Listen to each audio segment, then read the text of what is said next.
공사장 폭파 붕괴로 4명이 사망하고 10명이 부상을 당했다고 합니다. 또 지난 5월 28일 날 구의역 스크린도어에서 안전점검원이 거기에 끼는 바람에 또 사망한 사건도 있었습니다. 그리고 지난 5월 17일에 강남역 묻지마 살인이라고 해서 한 20대 여성이 칼에 찔려서 숨진 채 발견되어서 강남역 10번 출구에서 많은 사람들이 추모를 하고 있는 그런 상황들입니다. 그 마지막 그 강남역 묻지마 살인에 관해서는 여러 가지 말들이 많이 나오고 있습니다.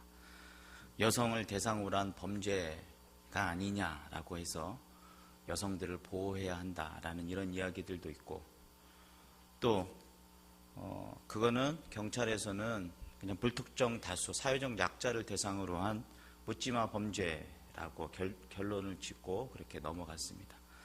그래서 여성들은 성차별이다, 또 성추행에 대한 그런 피해다, 이런 것들로 인해서 누구든지 폭력의 그런 피해자가 될 수 있다라는 그런 관점에서 더 많은 사람들이 모여서 추모의 행렬이 벌어지고 있다라고 사회적으로 그렇게 조사하고 있는 상황들입니다. 저는 누구의 편을 들려고 그런 이야기를 하는 건 아닙니다. 그래서 여성을 혐오하고 또한 그런 성적 대립을 극단적으로 조장하는 것들, 또 그런 것들을 통해서 강남역 살인사건을 둘러싸고 추모하고 분노하고 갈등하는 이런 모습들을 보면서 지금 우리 사회의 한 단면을 보여주고 있는 것은 아닌가라고 생각합니다.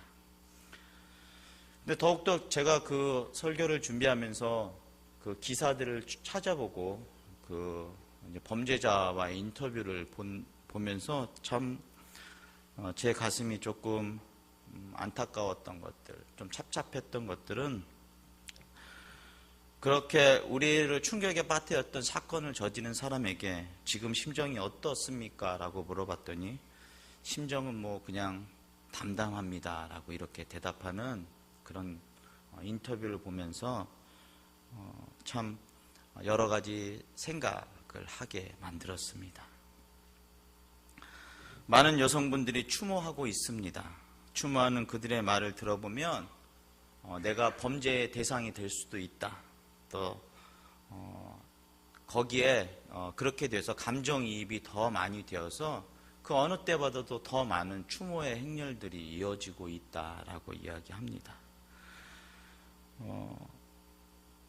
우리는 사회를 살아가면서 나만 아니면 된다라는 생각에, 또 나한테 책임이 없다 하면 그것은 우리의 일이 아니라고 생각하는 경우들이 많이 있습니다.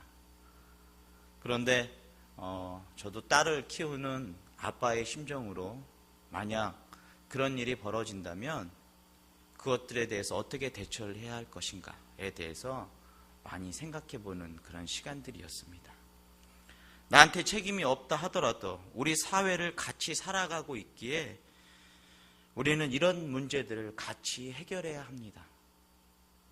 지금 이런 모습들이 우리의 현실에 놓여져 있고 우리 사회의 모습들입니다.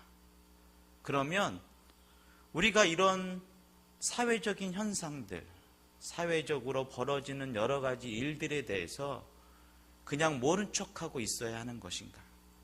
또 아니면 우리가 어떻게 그것들을 대응해야 할 것인가? 저도 말씀을 준비하면서 그것들에 대한 대응을 생각하면서 사람이 상당히 정치적으로 변하지 않을까라는 생각을 했습니다. 그래서 사실적인 부분들만 여러분들에게 말씀드리는 부분입니다. 지금 이런 모습이 우리의 현실이고 우리가 보듬고 우리가 기도하고 우리가 유심히 관찰하며 관심 있게 보아야 하는 우리의 사회의 한 단면이며 우리나라의 현실입니다. 느헤미야서의 역사적 배경은 이렇습니다. 바벨론에 의해서 예루살렘이 불타고 이스라엘 백성이 포로 생활을 한 지 140여 년이 지난 시점입니다. 이스라엘 민족은 애굽의 노예 생활을 400년 정도 했습니다. 그 다음에 광야 생활을 40년을 거쳐서 약속의 땅인 가나안으로 들어갔습니다. 오직 하나님만을 섬기라고 많은 훈련을 받았습니다. 그래서 젖과 꿀이 흐르는 가나안 땅에 살면서 그들은 하나님의 은혜를 잊어버리고 다시 우상 숭배를 했습니다. 그럼에도 이스라엘을 너무 사랑하신 하나님께서는 어떻게든 회개하고 돌아오기를 바라는 마음이었습니다. 그 계기가 무엇이냐면 바벨론 포로로 가게 했던 것입니다. 강대국 바벨론의 포로 생활을 하면서 하나님의 은혜가 있는 예루살렘을 기억하고 영적으로 회복하라는 뜻이었습니다. 하나님은 포로로 잡혀가기 전, 망하기 직전까지 이사야, 예레미야, 에스겔 같은 대단한 선지자들을 보내서 회개의 메시지를 외쳤습니다. 그래서 그런데 이스라엘은 그것을 듣지 않았고 어쩔 수 없이 포로 생활이 시작되었습니다. 이스라엘의 영적인 중심지 예루살렘 성전이 불타고 포로 생활은 끝나지 않고 고통스러웠습니다. 그런데 하나님께서는 그들에게 약속하셨습니다. 기간을 정해주셨습니다. 70년이라고 미리 말씀해 주셨습니다. 그 70년 동안 바벨론이 망하고 바사 왕국이 세워지면서 바사의 고레스 왕에 의해서 이스라엘 포로 생활은 마무리됩니다. 수룹바벨과 에스라의 주도로 1차, 2차 포로 귀환이 이루어지고 새로운 회복의 역사가 시작됩니다. 그런데 1차, 2차 그렇게 귀환 후 70년이 지나도록 이스라엘로 돌아가지 않은 사람들이 있었습니다.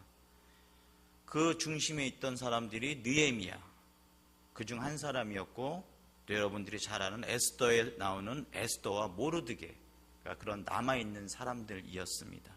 그들의 공통점은 무엇이냐면 강대국에서 포로 생활을 하는데 기득권을 가지고 있는 사람들입니다.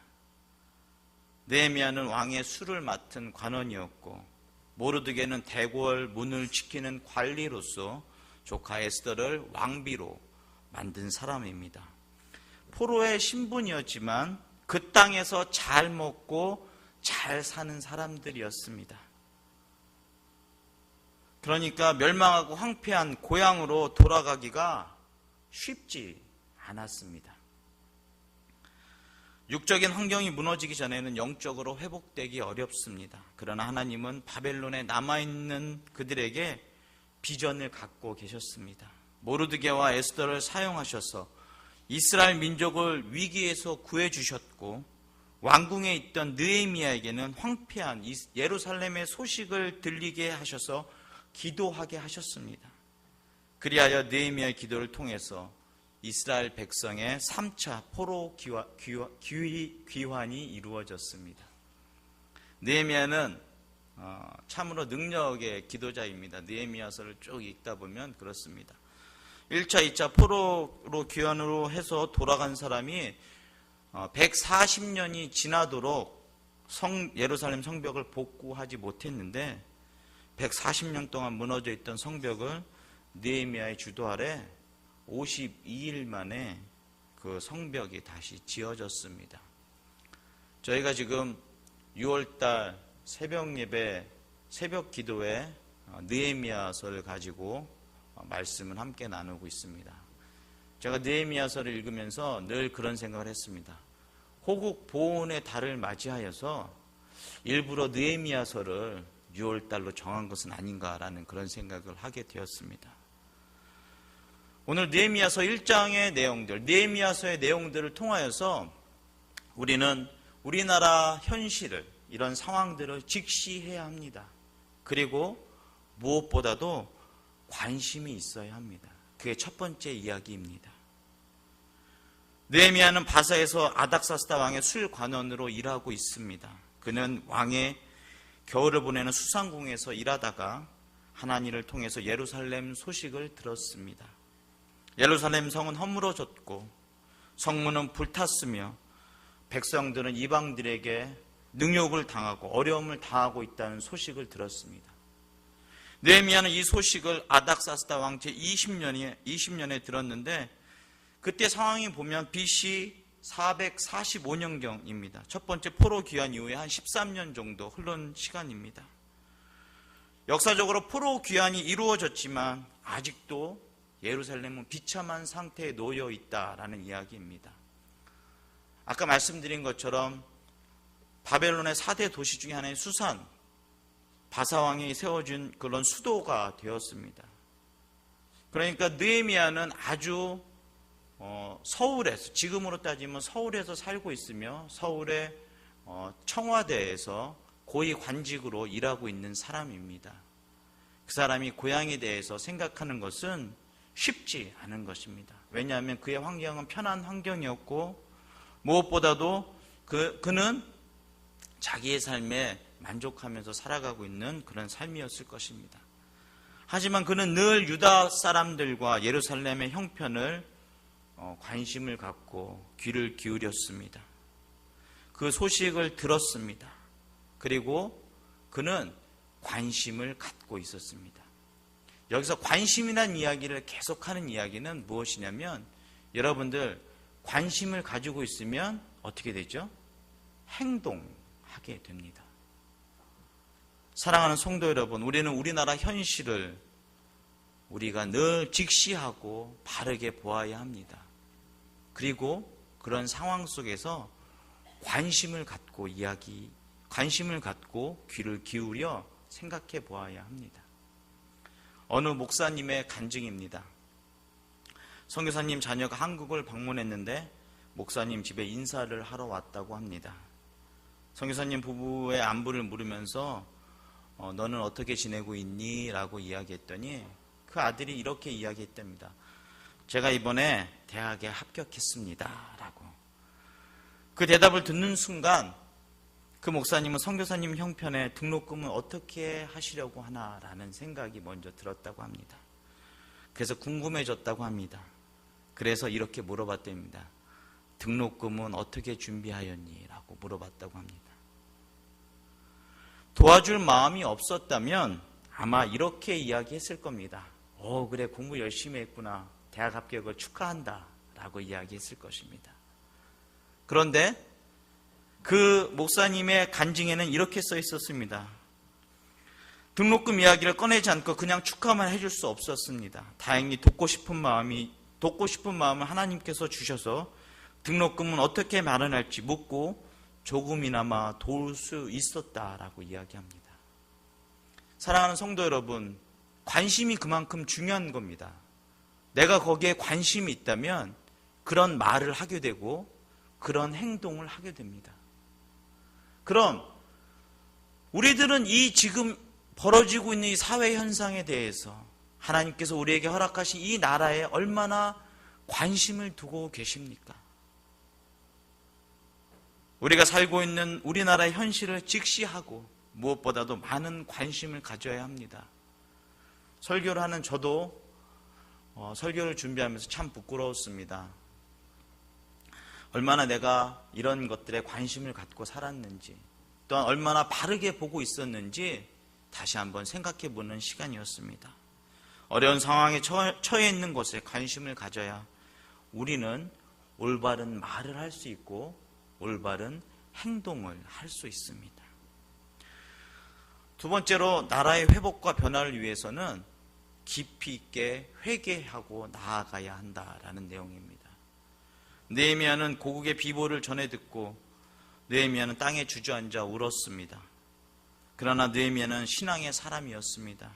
그냥 슬퍼만 한 것이 아닙니다. 그냥 아픔을 가지고 있는 것이 아니었습니다. 그냥 울분을 토한 것이 아니었습니다. 그는 하나님 앞에 울며 금식하기 시작하였습니다. 금식하며 기도했다라는 말은 여러분들도 잘 알다시피 절박한 심정으로 하나님께 응답을, 도움을 간구했다라는 말입니다. 그 금식 기도가 기간이 얼마나 되죠? 넉 달 동안 기도합니다. 여기서 보면 1장 1절에 기스르월이라고 이야기합니다. 그게 12월을 의미하고 2장 1절에 니산월이라고 그래서 그것은 4월을 이야기합니다. 그러니까 적어도 4개월 동안 금식하며 기도했다라고 이야기합니다. 그는 넉 달을 지켜나가면서 지속적으로 기도하였습니다. 그는 모세의 율례와 규례를 어긴 조상들의 죄까지 회개했습니다. 그리고 그들이 죄가 바로 자기 집안의 죄임을 고백했습니다. 느헤미야의 눈물의 기도가 예루살렘 성벽 재건의 씨앗이 되었습니다.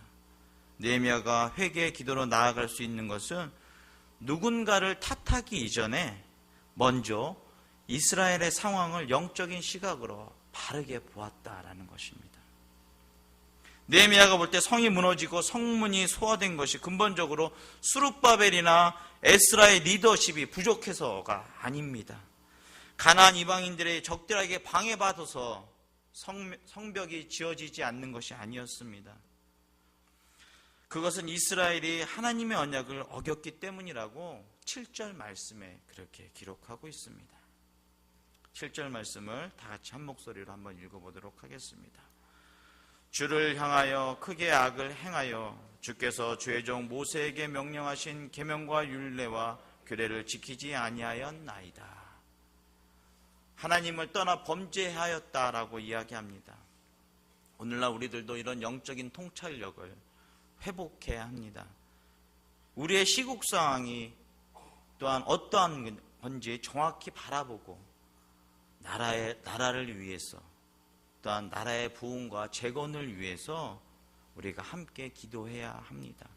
나라의 회복과 변화를 원한다면 그리스도인인 우리 모두가 지금 울며 회개해야 한다라고 성경은 우리들에게 말하고 있습니다. 먼저 각자의 죄를 회개하고 자신이 하나님 앞에서 바로 살지 못했음을 고백하고 나라를 바로 세우지 못한 것에 대해서 가슴을 치며 회개해야 합니다. 서로의 잘못을 탓하고 서로의 잘못으로 전가하기보다는 자기의 책임이라고 이야기하며 자기의 책임을 회피하기보다는 자신의 잘못이라고 이야기하며 회복해 나아가야 합니다. 마지막으로 하나 더 생각해 볼 것은 하나님께서는 우리 모두를 아주 좋은 것으로 쓰임받게 하신다라는 것입니다. 11절 말씀입니다. 11절 말씀 다 같이 한 목소리로 읽어보도록 하겠습니다. 주여 구하오니 귀를 기울이사 종의 기도와 주의 이름을 경외하기를 기뻐하는 종들의 기도를 들으시고 오늘 종이 형통하여 이 사람 앞에서 은혜를 입게 하옵소서 하였나니 그때 내가 왕의 술 관원이 되었느니라. 아멘. 느헤미야는 자신의 기도를 마무리합니다. 여기서 이 사람은 느헤미야가 모신 아닥사스다 왕을 이야기합니다. 아닥사스다의 은혜를 입게 해달라고 기도합니다. 이 말은 아닥사스다의 마음을 움직여서 자신으로 하여금 예루살렘을 중건할 수 있게 해달라는 그런 기도의 내용입니다. 다시 말해서 느헤미야는 자신을 이스라엘의 재건과 온전한 회복을 위해서 도구로 사용해 달라고 내가 헌신하겠사오니 하나님 나를 도구로 써주십시오라고 고백하고 있습니다. 그렇습니다. 느헤미야는 이스라엘의 재건하는 일에 적임자를 보내달라고 구하지 않았습니다. 자신이 거기에 가서 헌신할 수 있게 해달라고 이야기합니다. 재건하는 곳에는 그 사람이 더 적임자여니 그 사람을 보내주십시오라고 이야기한 것이 아니라 주님 저를 사용하셔서 재건하는 일에 저를 사용하여 주시옵소서라고 이야기합니다. 느헤미야는 기도하는 사람일 뿐만 아니라 하나님과 그의 나라를 위해서 행동하는 사람이었습니다. 우리는 하나님 나라를 위해서 기도할 뿐만 아니라 내 자신이 하나님 나라의 일꾼으로 적극적으로 헌신해야 합니다.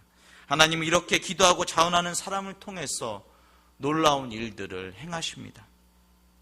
느헤미야는 왕에게 은혜를 입어서 자신의 요청이 수락될 수 있기를 절박한 심정으로 기도했습니다. 술 관원으로서 왕의 측근에 있었기에 그는 왕에게 은혜를 구할 수 있었습니다. 결과적으로 볼 때 하나님의 섭리 가운데서 그 직책이 예루살렘 재건 사업에 중요한 역할을 했습니다. 하나님의 섭리 안에서 우리의 개인적인 것들이 놀랍게 쓰임 받아야 합니다. 사랑하는 성도 여러분, 우리의 각자의 위치에서 하나님께서 우리들에게 원하시는 것들, 또한 이 나라와 이 민족을 하나님께서 사랑할 수 있는 방법들을 우리들에게 말씀해 주고 계십니다.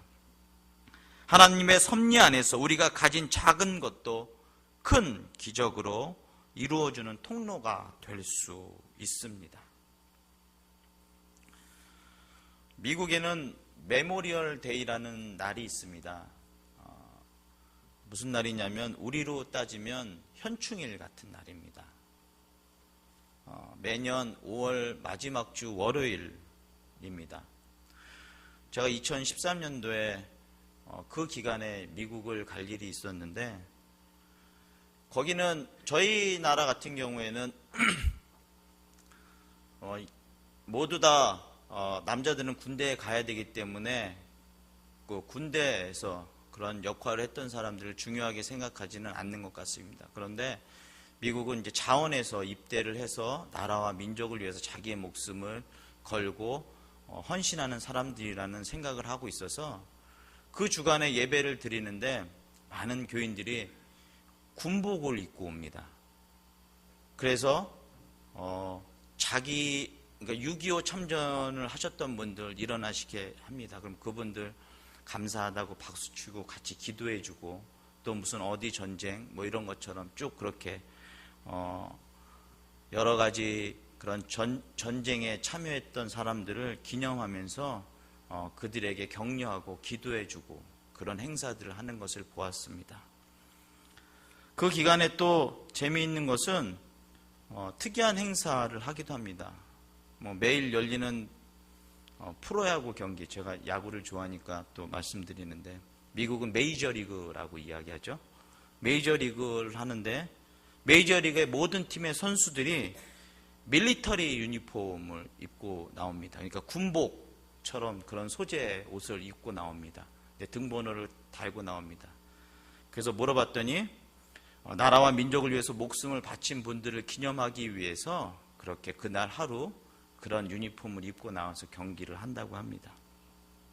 그래서 거기에서 그 유니폼을 다시 팔아서 그 수익금을 그런 장병 기념일, 또 그런 장병들에게 도와주는 역할들을 한다고 합니다.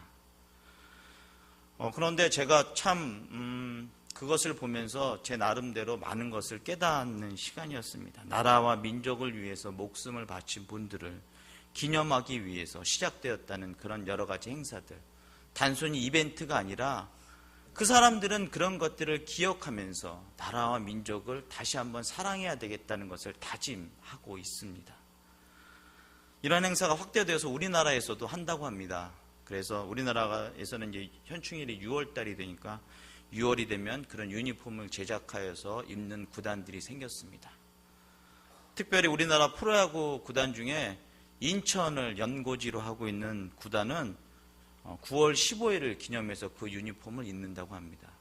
그 9월 15일이 인천 상륙작전이 있었던 날이어서 그날을 기념해서 그렇게 유니폼을 입는다고 합니다. 저도 오늘 밀리터리 넥타이를 메고 나왔습니다.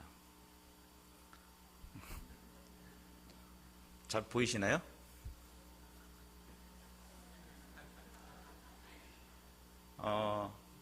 제가 오늘 아침에 넥타이를 매면서 그런 생각을 했습니다. 그래도 오늘 하루만큼은 나라와 민족을 위해서 헌신하고 수고했던 많은 분들을 위해서 기도하며 그들을 위해서 말씀을 온전히 전하는 하루가 되기를 바라는 마음이었습니다. 여러분들, 단순히 그냥 하나의 의식적인 행사가 아니라 이런 것들을 통하여서 우리가 한 번이라도, 하루라도, 이번 6월 한 달이라도 나라와 민족을 위해서 관심을 가지고 그것을 위해서 기도하며 무엇보다도 행동할 수 있는 성도들이 되시기를 바랍니다. 하나님께서는 우리들에게 오늘도 우리 나라를 위해서 얼마나 기도하였는지 물어보십니다. 나라와 민족을 위해서 얼마나 많은 관심을 가지고 계신지 물어보십니다. 나라와 민족을 위해서 얼마나 많이 울었는지 우리들에게 물어보십니다. 이렇게 말하고 있는 저도 부끄럽습니다. 하지만 오늘 하루만이라도 6월 호국 보훈의 달 이 한 달만이라도 나라와 민족을 위해서 관심을 갖고 기도하고 또한 행동하는 귀한 한 달 하루가 되기를 소원합니다. 여러분은 무엇을 위해서 울고 계십니까? 하나님 앞에서 안타까운 마음으로 나라와 민족을 위해서 울며 기도하십시오. 이렇게 의미 있는 눈물을 흘릴 때에 하나님의 역사가 우리를 통해서, 이 자리에 모여있는 우리를 통해서 반드시 시작됩니다. 기도하겠습니다. 사랑의 하나님,